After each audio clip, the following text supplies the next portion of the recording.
una clara vulnerabilidad en las instituciones donde incluso ha permeado el narcotráfico. Bueno, para conversar sobre esto tomamos contacto con Valesca Troncoso, quien es académica de la Universidad de Santiago y también experta en crimen organizado. ¿Cómo está? Muy buenas tardes.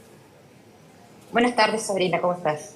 Bien. Bueno, preocupada, ¿no?, por esta situación. En primer lugar, a grandes rasgos, ¿cómo ve esta situación? ¿Estamos hablando de un caso que eventualmente podría ser aislado o cuando ya estamos hablando de traslado de una droga como ketamina, eventualmente ya el crimen organizado o estos tipos de delitos ya están permeando las distintas instituciones de nuestro país?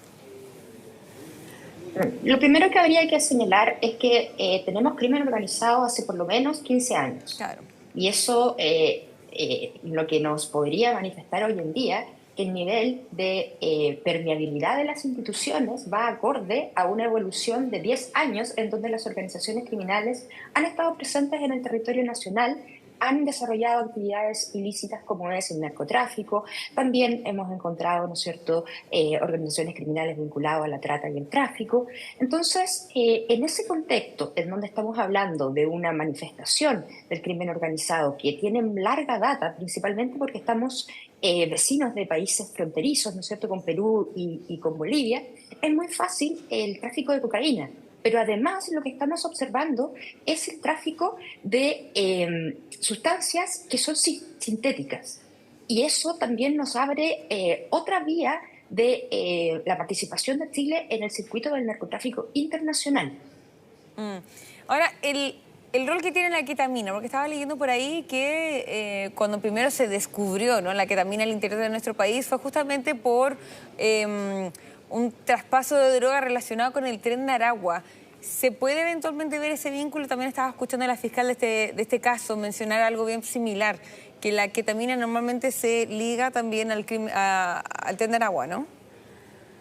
Sí, efectivamente. Creo que en este caso hay que hacer una precisión, que el Tren de Aragua principalmente no se dedica al narcotráfico, sino que a la trata y tráfico de personas. Pero cuando se le ha vinculado con narcotráfico ha sido a través de la ketamina. Ya. Entonces no sería nada extraño que eso pudiese estar sucediendo toda vez que el Tren de Aragua tiene como base de operaciones en Cerro Chubut, en Arica y gran parte de la zona norte.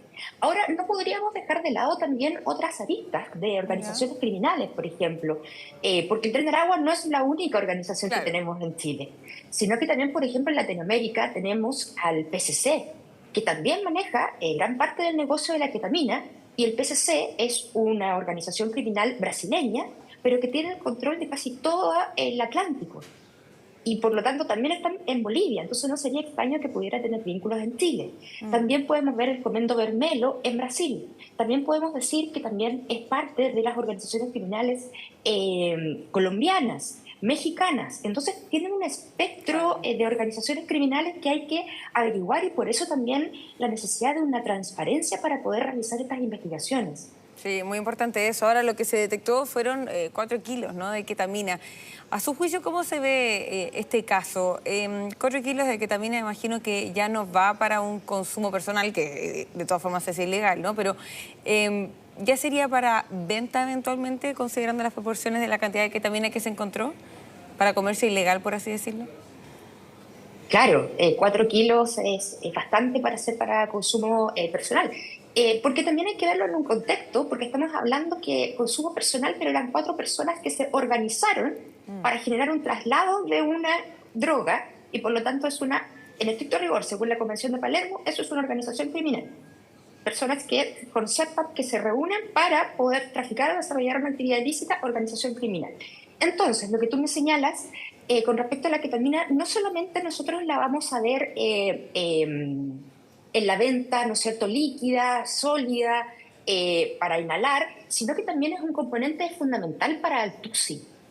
Y es una droga recreativa que ha entrado bien fuerte en grandes países latinoamericanos. Entonces, se llama la cocaína rosada, pero en estricto rigor no es cocaína, sino que es una droga sintética que también tiene mucho impacto, ha entrado bastante fuerte en el mercado de las drogas chilenas. Entonces, no solamente el consumo de ketamina, sino que también un precursor químico para el TUSI. Entonces es un negocio bastante rentable que hay que tener mucha observación porque ya no solamente estamos hablando de cocaína. Ya, eso es muy importante porque, claro, ahí usted misma menciona, se puede de cierta forma diversificar un poco los usos que tiene la ketamina, ¿no? Así que puede ser eventualmente un mercado bien amplio. Ahora, para entender también un poco el crimen organizado, la finalidad que tiene, ¿ellos tienen como finalidad normalmente tratar de ingresar a las instituciones? Claro, el crimen organizado es una forma de cometer delitos Claro. por organizaciones criminales y estas organizaciones criminales tienen un fin que es el rédito económico. Ahora bien, como es un rédito económico, inevitablemente van a tener que buscar alianzas con las instituciones porque necesitan, ¿no es cierto?, permearlas para poder ingresar, no destruirlas. Claro. Entonces, por eso es tan sensible el tema del control que se tenga interno de las instituciones vinculadas al control del tráfico de drogas o cualquier otra manifestación del crimen organizado. Porque esa es la gran peligrosidad que hemos visto en los casos latinoamericanos, en donde estas instituciones que estaban encargadas de combatir el crimen organizado han sido permeadas y al fin y al cabo terminan siendo brazos armados de las organizaciones criminales. Entonces es un tema muy, muy complejo.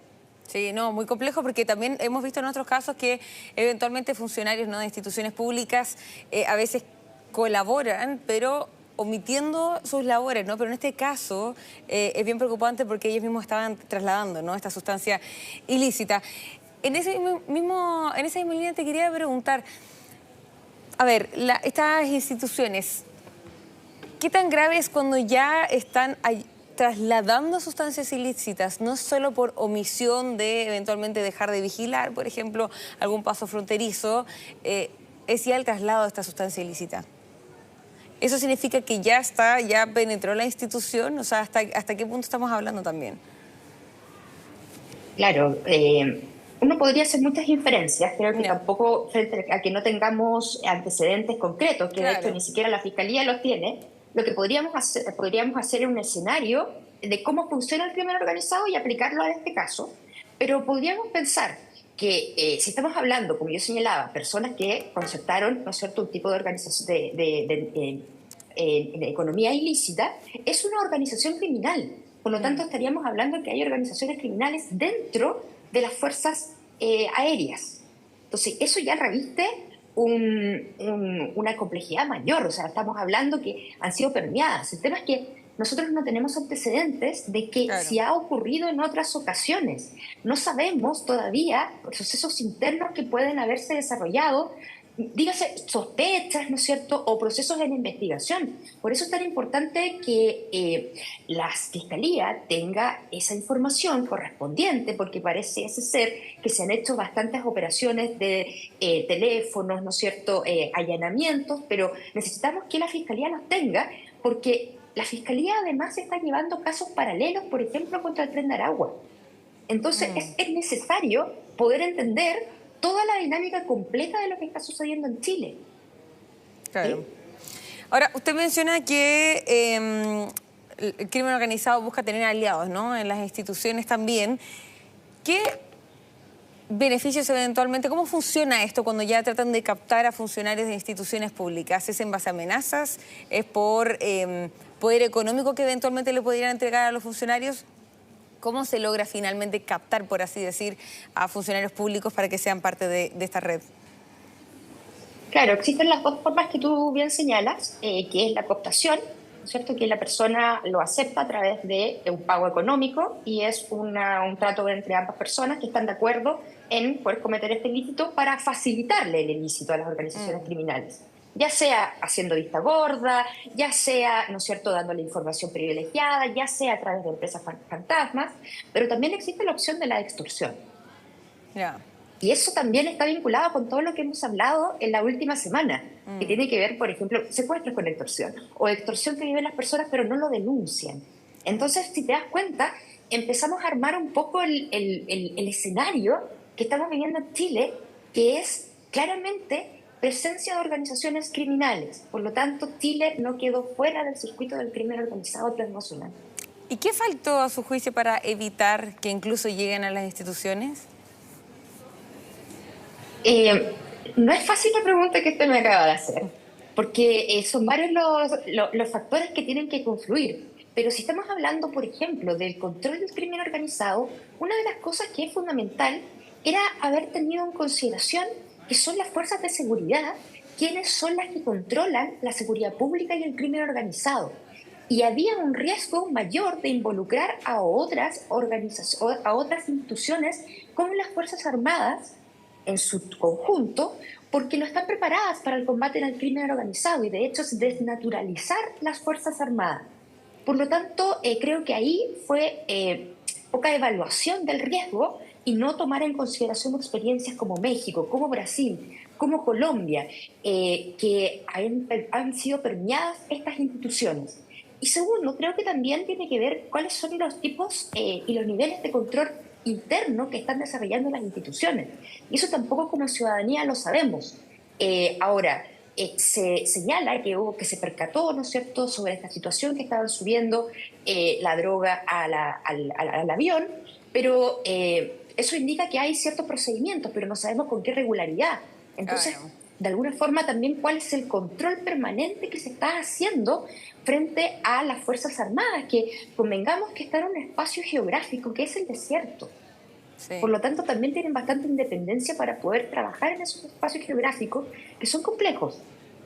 Sí, no, yo creo que también ese es un punto importante, porque no se sabe qué tanto está pasando esta situación al interior de las instituciones. En este caso, al parecer fue bien evidente, ¿no?, que la persona estaba tratando de llevar este tipo de elementos, esta sustancia ilícita, pero quizás hay otros que lo hacen de otros mecanismos que eventualmente podría pasar más desapercibido. Yo creo que ese es la preocupación que hay, ¿no? Ahora, en torno a esta situación estaba este debate de quién tiene que llevar esta investigación, si la justicia militar o la justicia civil. ¿Cómo ha visto usted también cómo se ha manejado este tema y la importancia de eventualmente quién ve cada uno de los casos? Creo que es un tema muy relevante el cómo se va a manejar esto, porque si bien es cierto, nosotros podemos inferir que esto podría venir hace mucho tiempo. ¿Sí? Esta es una inferencia que estoy haciendo, no es algo que yo tenga pruebas, sino que por lo que hablábamos de hace 15 años, el crimen organizado presente en el territorio, podría ser que no es una práctica aislada. Pero lo que tenemos que hacer claramente es tener transparencia de las instituciones frente a la ciudadanía. Recuerda que gran parte de lo que se vale en las organizaciones criminales es de la impunidad. Y por otra parte, también tenemos una fragilidad del orden social en tanto las personas no están confiando en las instituciones que deben brindarles seguridad. Entonces, si no hay transparencia, ¿no es cierto?, no hay confianza en las instituciones, y si no hay confianza en las instituciones, hay mayor, ¿no es cierto?, percepción de inseguridad. Y eso cambia los patrones del comportamiento de los seres humanos. O sea, ahí ya te das cuenta de que es todo un fenómeno quizás también sociológico. Y por otro lado, creo que es necesario transparentar lo que está sucediendo, por lo que te señalaba, que hay casos bastante graves vinculados al Tren de Aragua en el norte de Chile. Y no solamente al tráfico o al narcotráfico, sino que también a la trata y tráfico de personas, también al lavado de dinero. Por lo tanto, todos los antecedentes que se recopilen en otros casos pueden converger, ¿no es cierto?, en modus operandi de esta organización transnacional que funciona a través de franquicias a lo largo del país. Entonces, si no hay una comunicación interagencial, es imposible combatir el crimen organizado. No existe otra forma que con cooperación interagencial y cooperación internacional. Ya, entonces hablando sobre transparencia, ¿qué le parece la postura que ha tomado también por parte de la FACH, que en un inicio no querían entregar antecedentes a la Fiscalía, después lo hicieron, al parecer no lo enviaron en su totalidad según apuntaba la Fiscalía? ¿Qué le parece también la postura que tenía la FACH? Claro, el tema es que como el ilícito se realizó en un avión, ¿no es cierto?, de la FARC, esa es la diferencia con los militares, ¿sí?, que había con las Fuerzas Armadas que sucedió este ilícito. El tema es que es una infracción a la ley de drogas. Claro, 20.000, ¿no? Y eso, 20.000, exactamente. Y por lo tanto sí debería ir en mi opinión personal, sí debería ir por la Fiscalía, principalmente por el vínculo con otros casos que pueden haber.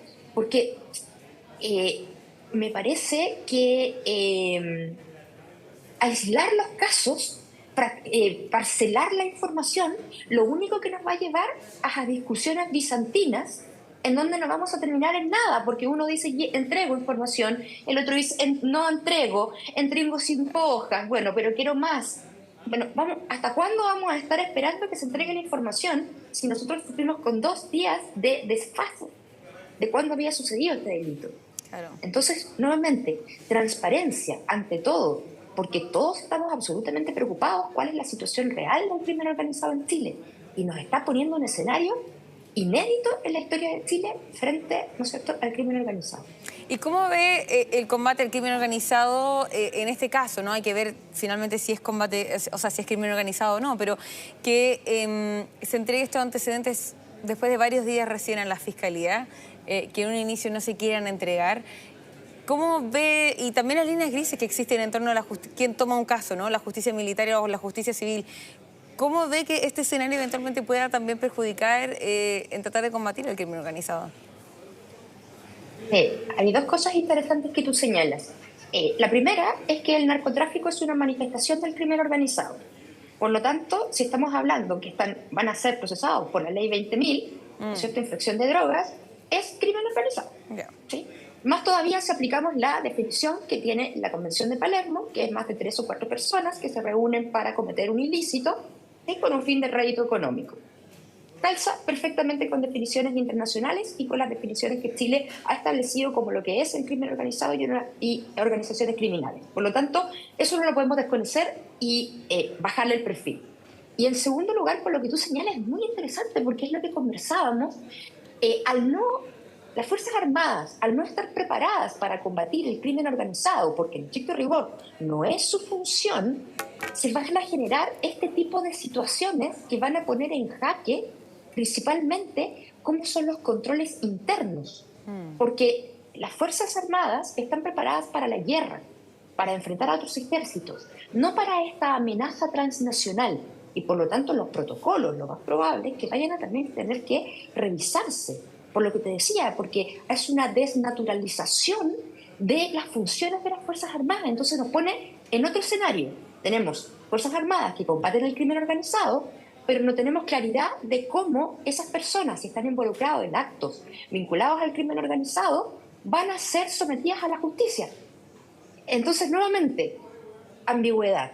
Y eso, frente al crimen organizado, no puede existir una ambigüedad del Estado frente al combate al crimen organizado. Sí, bien compleja la situación. Valesca Troncoso, académica de la Universidad de Santiago y experta en crimen organizado, muchísimas gracias por profundizar este tema con nosotros. Muchas gracias, Sabrina, por la invitación. Que esté muy bien. Ahora. Bueno, y hay polémica en